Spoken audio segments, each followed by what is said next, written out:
الله رب العزت د دغه خلکو صفت کړی کوم خلک چې د شپې تهجد کوي او الله سبحانه وتعالی په قرآن کې ځای په ځای د تهجد خبره کړې ده د خلکو باسي کړی مؤمنان مبارک الله وی کانوا قلیلا من الليل ما يهجعون الله وی مؤمنان هغه دي چې د شپې ډېر لږ وخت چې هغه سمري یعنی ډېر لږ وخت سمري نو باقي وخت هغه څه کوي هغه باقي وخت چې منځونه کوي وبذكر الله سبحانه وتعالى تتجافى جنوبهم عن المضاجع الله وی دا غوی دا اړخونه دا غوی دا جسمونه د دې تلایانو لري د شپې څه کوي يدعون ربهم خوفا وطمعا خپل رب ته دعاګانې کوي د شپې دا د مؤمن شان الله سبحانه وتعالی په دې عبادت باندې مین دی او د عبادت خوښ دی او هغه بندګانې خوښ دي کوم چې د عبادت کوي مزم چې کنور فضایل د دې د سرینه د تهجد د خيو فضیلت پوره دی چې الله سبحانه وتعالی په دې عبادت باندې مین دی او د خلک خوښ دي کوم خلک چې د عبادت کوي رسول الله وی قیام الليل فزان باندې ضروری وګڼي پرې دیږي ما کوي ولي يا رسول الله تدي خبر لكم زور ورکه جواب فانه دأب الصالحين قبلكم ساسو مخکې چې څومره نیکان خلک تیر شي دا غوډه کړي هر امت کې وهو قربة لكم الى ربكم او تاسو بخپل رب ته نږدې شئ دې دراسه ومغفرة للسيئات او د دې دراسه باندې الله تاسو ګناونه وبخي ومنهات عن الاثم او د دې دراسه باندې الله تاسو د ګناونو نه منع کی رواه الترمذي څومره فائدې بکی د نیکانو خلقو طریقه ده دویم الله ته نږدې کیږي دریم ګناونه به ختميږي سلورم ګناونه به نه کوي بیا د تهجد کې برکت او کوم سره چې تهجد کې دې ګناونه نه لري او د خپل رب سره یو اتصال ځکه یو شاعر وایي په دې شاعري کې هغه دا خبره کوي او ترجمه ده او معنی ده وی کدي شپې خبرې کولې نو ما به دې تپوس کړې کدي شپې خبرې کولې ما به دې تپوس کړې چې اے شپې د دې نیکانو خلقو دي عجایباتو کې راته سوې کړې د شپې خو په تاریخ سری دي ځکه د نیکان خلقو دغه ټیم کې الله تعالی لري څوک جاړي څوک سجده لګي څوک تلاوت کوي څوک یعنی قسم حالات د شپې لري نو کله شپې خبرې کوله ما به تاسو کړو چې شپې د دې نیکانو خلکو بس قصې خورته وکړه د شپې سره ګډیر عجایبات چې ګره دې حالت د سوچ کوي ټول دنیا ود پرته او یو کس په منځ کې ولله الله سبحانه وتعالى او جاري او قران وایي چې دې تصویر ته ګوره سم تصویر دی دا ټول پراته دي او دا یو یې الله ته محتاج یو خلک ودی کوي زموږ سره کار نشي الله ز خوب ته می ضرورت نشتی آرام ته می ضرورت نشي خو الله ته می ضرورت دی تاسو الله نه بخي په دغه باندې الله رحمتونه نه راوري چې خلک ود پراته دي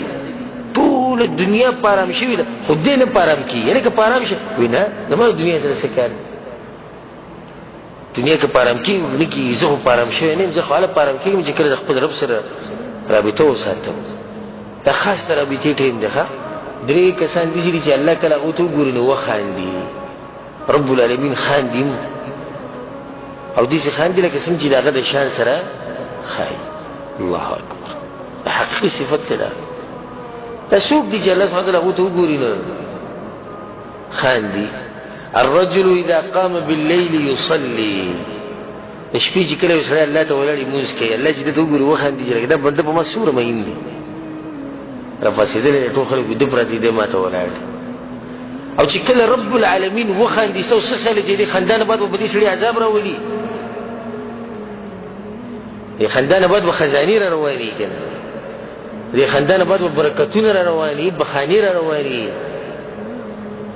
نو خپل ټیم رسوم چې انسان دی چې الله سبحانه وتعالى وګوري وخاندي والقوم اذا صفوا في الصلاه دا ډېر عجیب حدیث دی او کله چې یو قوم الله ته په منځ ته په صفونه کې ودرېږي برابر ودرېږي چې خپې د خپو سره لګېدلي او ګېد او ګو سره الله چې دې قوم ته وګوري الله په خندا شي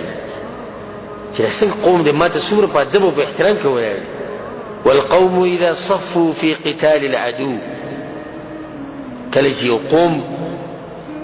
راجم شي او صفونه برابر کړي او دشمن جنگ ته چیرې ځان تیار دې قوم ته چې الله وګوري الله سبحانه وتعالی وخاندي. رسول الله دا خبره کړې اقرب ما يكون الرب من العبد في جوف الليل الاخر، وی الله سبحانه وتعالی بندته په هغه وخت ډیر نږدې کله چې د شپې اخرنۍ سي په اخره کې. فإن استطعت أن تكون ممن يذكر الله في تلك الساعة فكن. رسول الله وینو که طاقت چی او دغه ټیم کې الله د ورشن الله یاد کړي چې ډیر زیات نږدې. ابو مالک اشعری رضی الله عنه قال قال رسول الله صلى الله عليه وسلم، رسول الله صلی الله علیه وسلم دا خبره کړې ده ان فی الجنة غرفا، په جنت کې کمرې دي کوټې دي یرى ظاهرها من باطنها وباطنها من ظاهرها. د بهر نه دنه کوټې کمرې ښکاري او د دنه نه بهر ښکاري. ولې ښکاري؟ دومره ښکلي دي، شفاف، دومره پاکي. یا رسول الله چاله به ورکوي؟ اعدها الله، الله تیارې کړي دي لمن الان الكلام، چې خبرې پستې خبرې کوي. پستو خبرو څه مطلب دی؟ چې اخلاق ښکلي. واطعم الطعام، او خلکو له خوراک ورکوي، خاص کر غریبانانو له، یتیمانانو له، کونډو له، چا چې ضرورت یې هغو له خوراک ورکوي. وتابع الصيام، او پرله پسې روجې نیسي. پرله پسې مطلب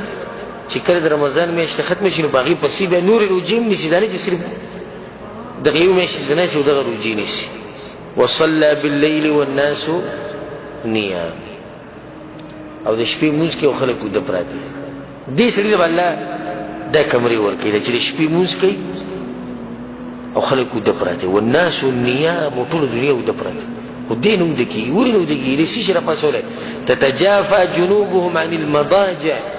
الله وی د جسمونه دي طلایانو نه راپاڅېدلي، دا اړخونه یې راوچت کړي. ولې الله؟ يدعون ربهم خوفا وطمعا، خپل رب ته دعاګانې کوي، د هغه نه یېرېږي، د هغه نه امید ساتي، تمتې ساتي. نو ځکه دی خلکو ته نه ګوري چې هغه ودلي، خو دې ته ګوري چې زه د رب العالمین سره رابطه وکړم. وعن ابي امامه رضي الله عنه قال قيل يا رسول الله، رسول الله ته دا وویلی شو اي الدعاء اسمع، کومه دعا چې نو ښه قبلېږي؟ قال جوف الليل الاخر، جوف الليل الاخر، د شپې په اخرنۍ حصه کې چې کومه دعا وشي د الله قبلوي، د الله سبحانه وتعالی نه رد کوي. نو تهجد کې دا فایده لري چې ته به دعا وکړي، الله سبحانه وتعالی به قبوله کړي.